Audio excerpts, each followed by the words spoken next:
So I'm in Whitman, Massachusetts at the Colebrook Cemetery here. There's a very interesting grave, one of John R. Fox.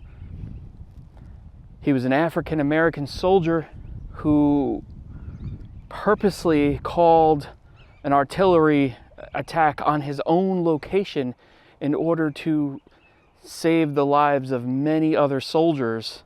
He died that day, but was not awarded the Medal of Honor until 50-something years later in the 1990s. So this is the story. This is the crazy story of John Fox. And Fox was a forward observer of the 598th Artillery Battalion, known as the Buffalo Soldiers. The Buffalo Soldiers were a segregated African-American division. So in 1944, December 26th, Fox was fighting in Italy, and they were in a small village. The Germans were basically taking over. They were surrounding the village. The American soldiers needed to retreat, and Fox and a small group of men opted to stay behind and hold off the Germans while the Americans were able to retreat. And during that fighting, there was just too many Germans. They couldn't hold them off anymore, and he, from a second story of a home or a building in that small village, he called in a military strike. And he is quoted as saying, "Fire it. There's more of them than there is of us. Give them hell." One of Fox's good friends actually received the command, and after confirming that, yes, this is the exact location I want you to bomb, to firebomb, that's exactly what happened. And it killed an estimated 100 Germans that were surrounding that building, and of course killed John R. Fox and the small group of men that he was with.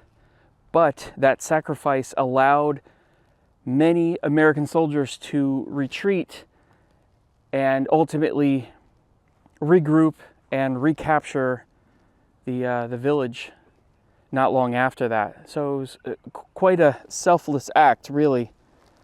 He was awarded a medal in 1982, the Distinguished Service Cross, which many people, I'm sure, said to themselves, why didn't he get the Medal of Honor? But it wasn't until the 1990s where it was investigated. The military looked into these segregated groups, these African American groups not getting the awards that they were really due. So here's his grave. This is his wife, Arlene Morrow. This is John's grave.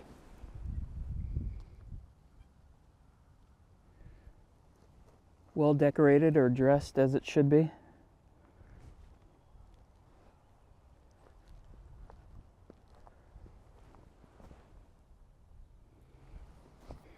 So like I said, it wasn't until the 1990s that the investigation was done, and it was found that 7 African American soldiers were due the Medal of Honor.